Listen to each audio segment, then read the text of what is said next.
ഇന്നലെ വന്ന നിയമസഭാ തെരഞ്ഞെടുപ്പ് ഫലം ബംഗാളും ആസാമും ഒഴിച്ചാൽ നിരാശാജനകമായിരുന്നു എന്ന് പറയാൻ എനിക്ക് മടിയില്ല. അത് BJP ജയിച്ചു തോറ്റു എന്നുള്ളത് കൊണ്ടല്ല, അതിനപ്പുറത്തേക്കുള്ള മാനങ്ങൾ അതിനുള്ളത് കൊണ്ടാണ്.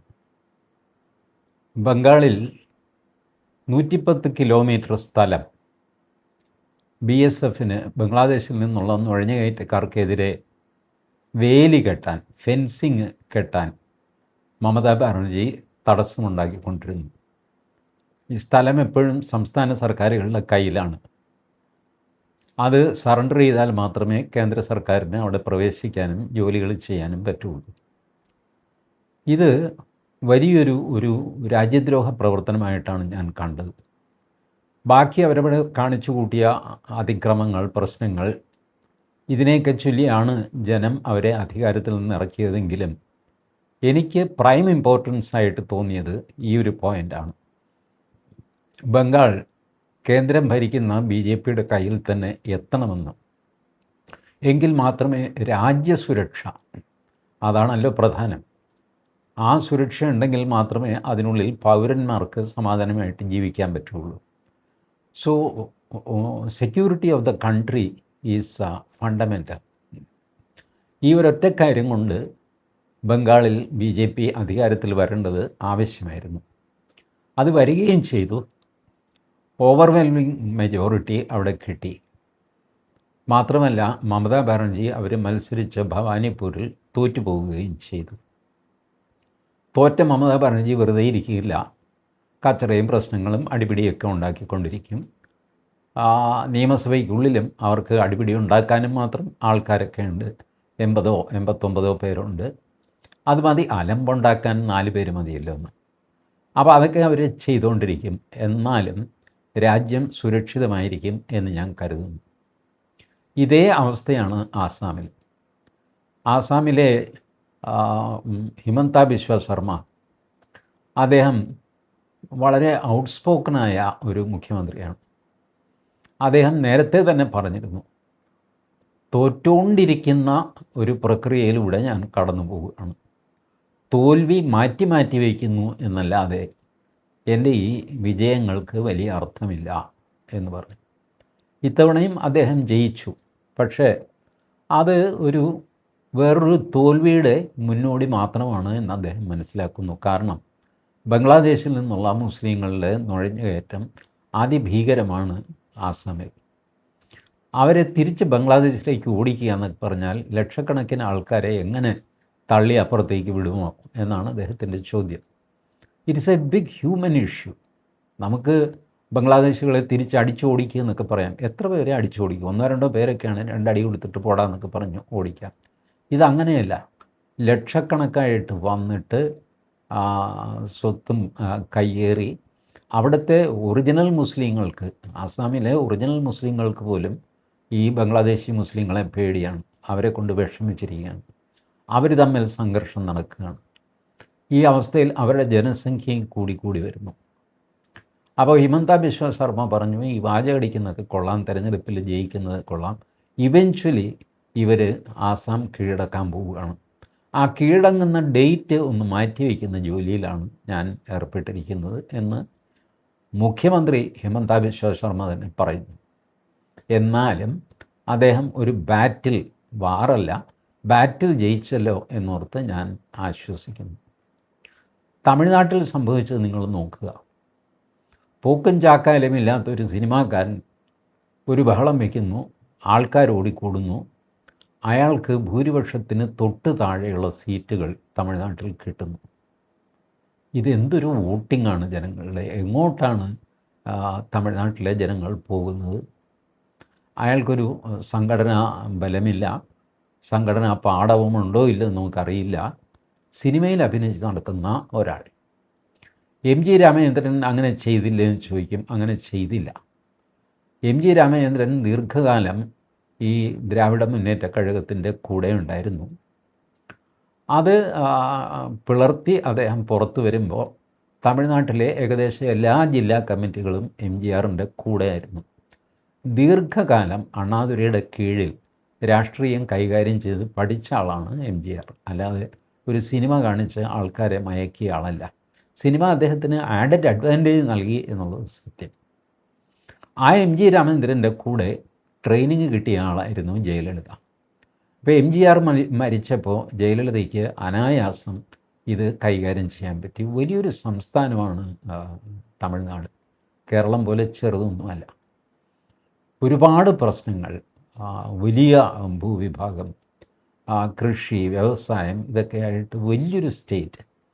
ഒരുപക്ഷെ തെക്കേ ഇന്ത്യൻ സംസ്ഥാനങ്ങളിൽ ഏറ്റവും വലിയ പണക്കാരൻ ആരാന്ന് ചോദിച്ചു കഴിഞ്ഞാൽ തമിഴ്നാടും കർണാടകവും അറ്റപ്പറ്റയൊക്കെ നിൽക്കും. തമിഴ്നാട് ചിലപ്പോൾ അല്പം പൊങ്ങി നിൽക്കുകയും ചെയ്യും.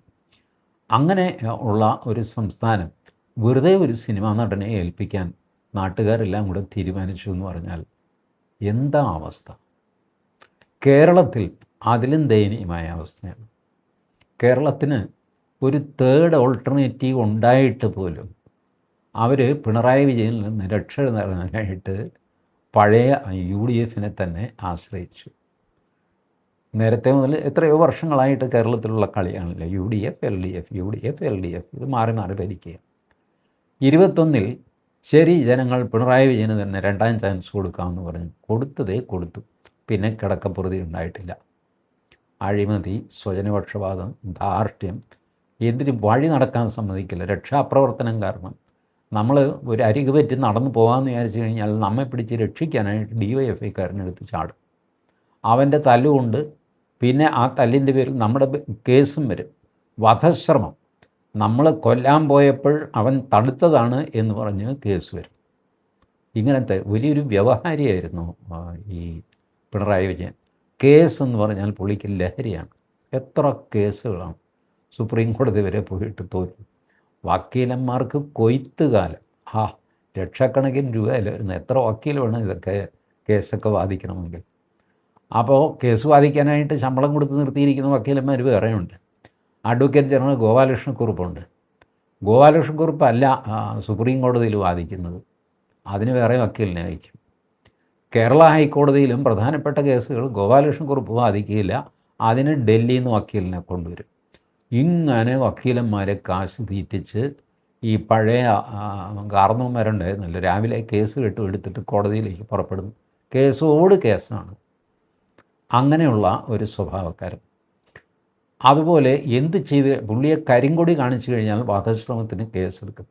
വധശ്രമം എന്ന് പറഞ്ഞു കഴിഞ്ഞാൽ മിനിമം 10 കൊല്ലം തടവ് കിട്ടുന്ന ഏർപ്പാടാണ്. ഇത് ചാർജ് ചെയ്ത് കഴിഞ്ഞാൽ മജിസ്ട്രേറ്റ് ജാമ്യം തരില്ല. കുറഞ്ഞത് 3 മാസം അകത്ത് കിടക്കും. അത് കഴിയുമ്പോഴേ ജാമ്യത്തെപ്പറ്റി ആലോചിക്കുകയുള്ളൂ. കാരണം വധശ്രമമല്ലേ, കൊല്ലാൻ ശ്രമിച്ചതല്ലേ, ചത്തുപോയിരുന്നെങ്കിലോ? ഇതാണ് ചോദ്യം. അപ്പോൾ ഇങ്ങനെയൊക്കെ മനുഷ്യരെ ഉപദ്രവിക്കുക, ശ്വാസം മുട്ടിക്കുക, ഇയാളുടെ പരസ്യം കൊണ്ട് വഴി മുഴുവൻ നിറയ്ക്കുക, ആ പരസ്യം തലയിൽ മുട്ടിയിട്ട ആൾക്കാർക്ക് പരിക്ക് പറ്റുക, ഇങ്ങനെയൊക്കെയുള്ള കലാപരിപാടികളൊക്കെ ആയിട്ട് പിണറായി വിജയൻ. അത് ജനങ്ങൾക്ക് സഹിക്കാൻ വയ്യാതെ ആയിക്കഴിഞ്ഞപ്പോൾ ഒരു തേർഡ് ഓൾട്ടർനേറ്റീവ് ഓൾറെഡി ഉണ്ടായിരുന്നു. പ്രൂവൺ ഓൾട്ടർനേറ്റീവ്, അത് BJP ആണ്. BJP പ്ലസ് BDJS പ്ലസ് 2020 എന്ന് വെച്ചു. അവർ നല്ലൊരു ഓൾട്ടർനേറ്റീവായതിന് ഒരു തവണ പരീക്ഷിക്കാനെങ്കിലും നിങ്ങൾക്ക് പറ്റുമായിരുന്നു. കേരളത്തിലെ ജനങ്ങളത് ചെയ്തോ? ഇല്ല. അവർ പഴയ UDF തന്നെ ഉജ്ജ്വല ഭൂരിപക്ഷം കൊടുത്തു. 102 സീറ്റ്. UDF എന്ത് ചെയ്യാൻ പോകുന്നു? എന്താണ് UDFൻ്റെ ഒരു സാമ്പത്തിക കാഴ്ചപ്പാട്?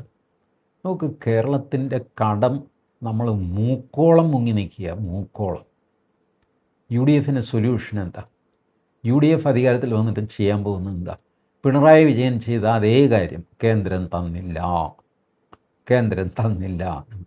കേന്ദ്രം എവിടെ നിന്നെടുത്ത് തരും? ഇതിനൊക്കെ ഒരു കണക്കും കമ്മിറ്റിക്കായും ഒക്കെ ഉണ്ടല്ലോ. ഇതെല്ലാവരുമൊക്കെ സംബന്ധിച്ച് NITI Aayog, reserve bank of India, finance ministry, അതാത് സംസ്ഥാനങ്ങളിലെ ഫൈനാൻസ് മിനിസ്ട്രി, അതിൻ്റെ പ്രിൻസിപ്പൽ സെക്രട്ടറിമാർ, ഇവരെല്ലാം ഇരുന്നാണ് ഈ വിഹിതമൊക്കെ തീരുമാനിക്കുന്നത്. ഒരിക്കൽ വിഹിതം തീരുമാനിച്ച് ആ സോഫ്റ്റ്വെയർ അതനുസരിച്ച് പോയി കഴിഞ്ഞാൽ പിന്നെ നിങ്ങൾക്കൊന്നും ചെയ്യാനില്ല. അത് ഓട്ടോമാറ്റിക്കായിട്ട് പ്രവർത്തിച്ചുകൊണ്ടിരിക്കും. നിങ്ങൾ ഓവർ ഡ്രാഫ്റ്റ് എടുത്തു കഴിഞ്ഞാൽ കൃത്യം ആ ദിവസമായി കഴിയുമ്പോൾ റിസർവ് ബാങ്കിൽ അത് തിരിച്ചടയ്ക്കണം. അടച്ചില്ലെങ്കിൽ അത് പലിശയാകും. അടുത്ത ആഴ്ചത്തേക്ക് നിങ്ങൾക്ക് കടമെടുക്കാൻ പറ്റാതെ വരും. ഇങ്ങനെ അക്യുമുലേറ്റ് ചെയ്യുകയാണ്. ഇപ്പോൾ തന്നെ ഒരു കയറിയ പാടെ കേരള സർക്കാരിന് ഒരു 40,000 കോടി രൂപ കണ്ടെത്തേണ്ടി വരും. ചില്ലറ കാശൊന്നുമല്ല. സിവിൽ സപ്ലൈസിന് സർക്കാർ കാശ് കൊടുത്തില്ല. അതുകൊണ്ട് സിവിൽ സപ്ലൈസുകാർ നെല്ലെടുക്കുന്നിടത്ത് കർഷകർക്ക് കാശ് കൊടുത്തില്ല. അതുകൂടാതെ സപ്ലൈകോയുടെ ഔട്ട്ലെറ്റിൽ സാധനങ്ങളില്ല. ഇതിങ്ങനെ സർക്കുലറായിട്ട് വരും. ഇതില്ലാത്തതുകൊണ്ട് അതില്ല, അതില്ലാത്തതുകൊണ്ട് മറ്റതില്ല, മറ്റതില്ലാത്തതുകൊണ്ട് ആദ്യത്തതില്ല. ഇങ്ങനെ സർക്കുലറായി കറങ്ങിക്കൊണ്ടിരിക്കും. ഇതിനുള്ള എന്തെങ്കിലും വഴിയോ സാമർഥ്യമോ UDF-നുണ്ടോ? ഇല്ല. നിങ്ങൾ എഴുതി വെച്ചോളൂ. ഇന്നത്തെ ഡേറ്റിന് ഞാൻ പറയുന്നു, 6 മാസത്തിനകം കേരളത്തിലെ ആളുകൾ തലയിൽ കൈവച്ച് പ്രാകും, എൻ്റെ ഈശ്വര ഇവന്മാരെ അധികാരത്തിൽ കൊണ്ടുവന്നല്ലോ എന്ന്. 6 മാസം 180 ദിവസം കാത്തിരുന്നാൽ മതി. അതിനുള്ളിൽ അത് സംഭവിച്ചിരിക്കും. കാരണം നമ്മൾ എത്രയോ കണ്ടതാണ് ഈ UDF അധികാരത്തിൽ വരുന്നത്. തരംഗം എന്ത് തരംഗം. 77-ൽ കരുണാകരൻ 110 സീറ്റുമായിട്ടാണ് അധികാരത്തിൽ വന്നത്. 110, ഇതിപ്പോൾ 102 അല്ലേ ഉള്ളൂ. 110 കരുണാകരൻ അധികാരത്തിൽ വന്നു. മാസങ്ങൾക്കുള്ളിൽ കരുണാകരൻ രാജിവെച്ചു. എന്തിന്? രാജൻ കേസിൽ ഹൈക്കോടതി ഒരു പരാമർശം നടത്തി, അതിനെ ചൊല്ലി രാജിവെച്ചു. ഇപ്പോഴത്തെ രാഷ്ട്രീയക്കാരാണെങ്കിൽ ആ പരാമർശത്തിലൊന്നും രാജിവെക്കുകയില്ല. പക്ഷേ കരുണാകരൻ രാജിവെച്ചു. പോരാഞ്ഞിട്ട് കോൺഗ്രസിനകത്തെ അന്തഛിദ്രം അതിൻ്റെ അങ്ങേയറ്റമാണ്. ഇതൊക്കെയായിട്ട് കരുണാകരൻ രാജിവെച്ചു. ഇതാണ് കരുണാകരൻ്റെ 110 സീറ്റ് കൊണ്ട് കരുണാകരനുണ്ടായ ഗുണം. അപ്പോൾ 102, 110 ഇതൊന്നും കാണിച്ച ആൾക്കാരെ പേടിപ്പിക്കരുത്. ഇതൊക്കെ കേരളത്തിൽ പരീക്ഷിച്ച് കഴിഞ്ഞ കാര്യങ്ങളാണ്. പിന്നെയും കേരളം ഇത് ചെയ്യുമ്പോഴാണ് എനിക്ക് അത്ഭുതം തോന്നുന്നത്. 110 സീറ്റ് കൊടുത്ത് UDF-നെ അധികാരത്തിൽ വന്നിട്ട് ഗുണം പിടിക്കാത്ത ആൾക്കാർ 102 സീറ്റ് കിട്ടിക്കഴിയുമ്പോൾ ഞങ്ങൾ മലമറിക്കാൻ പോവുകയാണെന്ന് പറഞ്ഞു കഴിഞ്ഞാൽ എങ്ങനെ വിശ്വസിക്കാനാണ്? കേരളത്തിന് ന്യായമായിട്ടും NDAക്ക് ഒരു ചാൻസ് കൊടുക്കാമായിരുന്നു. Give them, let us see what happens. After all അതൊരു ഡബിൾ എൻജിൻ സർക്കാരായിരിക്കുമല്ലോ. അങ്ങനെയെങ്കിലും കേരളത്തിന് കേന്ദ്രവുമായിട്ട് നല്ല ബന്ധമുണ്ടാകുകയും കേന്ദ്രവിരുദ്ധ സമരങ്ങൾ അവസാനിക്കുകയും ഒരു ഹാർമണിയിൽ കാര്യങ്ങൾ മുന്നോട്ട് പോവുകയും അല്പസ്വല്പം വിട്ടുവീഴ്ച അങ്ങോട്ടും ഇങ്ങോട്ടുമൊക്കെ ചെയ്യുകയും ചെയ്താൽ മാത്രമേ കേരളത്തിന് എണീറ്റ് നിൽക്കാൻ പറ്റുള്ളൂ. ഗൾഫിലാണെങ്കിൽ യുദ്ധം നടന്നുകൊണ്ടിരിക്കുന്നു, അത് കൂടുതൽ മുറുകുകയാണ്. ഇന്നിതാ ഇപ്പോൾ UAE ആക്രമിച്ചിട്ടുണ്ട് ഇറാൻ. നമ്മുടെ 90 ലക്ഷം ആൾക്കാർ ഗൾഫ് മേഖലയിൽ ജോലിയുള്ളവരുണ്ടെന്ന് ഓർക്കണം. നിസ്സാര കളിയല്ല അത്. ഈ 90 ലക്ഷത്തിൽ ഒരു 10 ലക്ഷം പേര് തിരിച്ചു വന്നാൽ തന്നെ നമ്മൾ വല്ലാതെ വിഷമിക്കും. അവർക്കിവിടെ നിന്ന് പഴയ്ക്കാനുള്ള മാർഗം ഉണ്ടാവില്ല. ഇതൊക്കെ ആരെങ്കിലും ആലോചിക്കുന്നുണ്ടോ? UDF-ന് ആലോചനയുണ്ടോ? LDF-ന് ആലോചനയുണ്ടോ? നാട്ടുകാർക്ക് ആലോചനയുണ്ടോ? വരുമ്പോൾ കണ്ടോളാം എന്ന് പറഞ്ഞിട്ടാണ്. വരുമ്പോൾ എന്ത് കാണാൻ പോകുന്നു നിങ്ങൾ? ആ വരവൊരു വരവായിരിക്കും. നിങ്ങൾ വിചാരിക്കുന്ന മാതിരി സമാധാനമായിട്ട് 1, 2 പേര് വരിക, അവരെവിടെയെങ്കിലും താമസിക്കുക, അങ്ങനെയൊന്നും ആയിരിക്കില്ല. There will be a flood of some sort of refugees. They are അവർ ബ്രദേഴ്സ്. നമ്മുടെ തന്നെ കുട്ടികളാണ്, അച്ഛനാണ്, അമ്മയാണ്, ചേട്ടനാണ്, അനിയനാണ്, ഇങ്ങനെയുള്ളവരാണ് വരുന്നത്, അല്ലാതെ വഴിയേ പോയവരല്ല. അപ്പോൾ അവരെ നമുക്ക് ഉപേക്ഷിക്കാനും സാധ്യമല്ല. നമ്മളുടെ കയ്യിൽ എന്തെങ്കിലും ഒരു ബാക്കപ്പ് പ്രോഗ്രാം ഉണ്ടോ? ഇല്ല. വികസനത്തെപ്പറ്റി ഒരുപാടൊക്കെ തെരഞ്ഞെടുപ്പ് സമയത്ത് പ്രസംഗിച്ച് ഞാൻ കേട്ടു. ഒരു സോളിഡ് പ്രോഗ്രാം ആരും മുന്നിൽ വെച്ചില്ല. LDF, UDF, BJP ഒരു സോളിഡായിട്ടൊരു പ്രോഗ്രാം, മനസ്സിനെ ആകർഷിക്കുന്നൊരു പ്രോഗ്രാം, ഇത് വന്നാൽ നമുക്ക് ഗുണമുണ്ടാകും എന്ന് തോന്നുന്നൊരു പ്രോഗ്രാം ഇല്ല. പോട്ടെ, ചവറ് നീക്കത്തിനൊരു പ്രോഗ്രാം ഇല്ല. കേരളത്തിൽ വലിയൊരു പ്രശ്നമാണ് ചവറ് നീക്കം. നിങ്ങൾ നോക്കിക്കോ, ഇപ്പോൾ എറണാകുളത്തെ ബ്രഹ്മപുരം ഉറങ്ങിക്കിടക്കുന്നത് അവിടെ തീ പിടിച്ച് കുറേ അങ്ങ് ഒതുങ്ങി ചാരമായിട്ട് മാറി. അപ്പം ചാരം ഇതിലൂടെയൊക്കെ അതിൻ്റെ ഒഴുക്കുണ്ടായി എവിടെയൊക്കെ പോയി എന്നുള്ളത് ദൈവത്തിനറിയാം. എത്ര മലിനീകരണം സംഭവിച്ചു എന്ന് ആർക്കും അറിയില്ല. കാര്യങ്ങളൊന്നും പുറത്തുവിടുകയില്ല, അവിടെ ആരെയും കയറ്റിവിടുകയുമില്ല. ഇങ്ങനെ നടക്കും.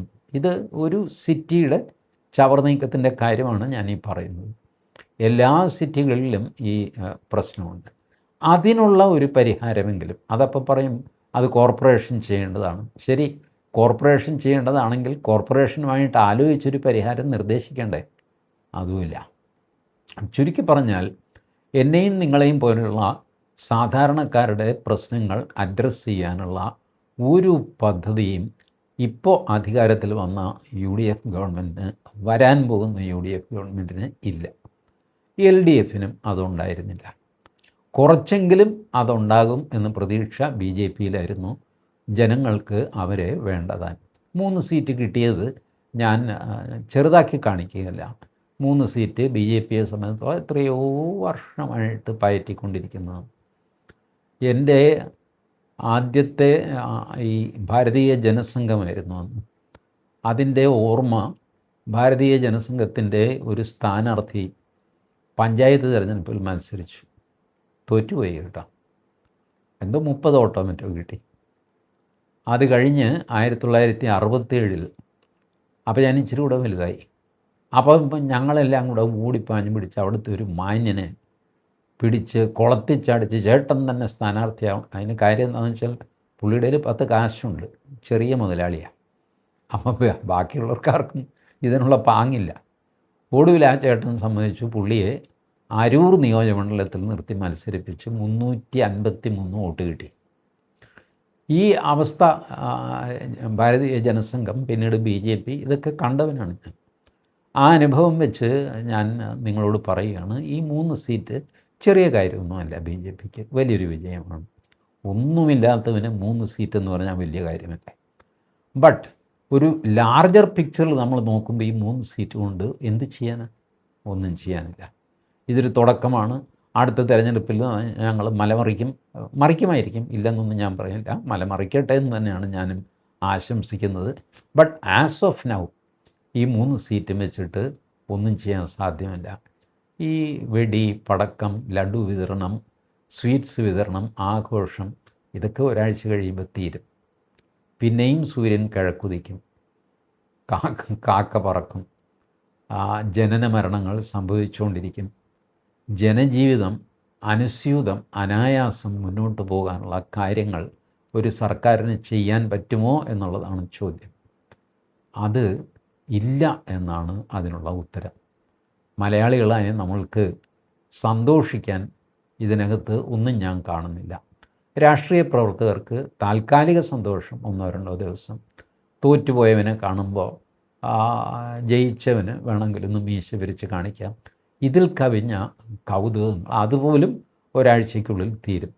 ഏതായാലും അത് മാത്രമേ ഇതിൽ അവശേഷിച്ചിട്ടുള്ളൂ. ഇത്തരം ചില്ലറ കൗതുകങ്ങൾ, കളിയാക്കലുകൾ, പൊങ്ങച്ചം പറച്ചിൽ, ഇതൊക്കെ ആയിട്ട് ഒരാഴ്ച ഇനിയും തള്ളിപ്പോകും. അത് കഴിയുമ്പോൾ യാഥാർത്ഥ്യം നമ്മളെ തുറിച്ചു നോക്കും. ദൈവം നമ്മളെ രക്ഷിക്കട്ടെ. Thank you.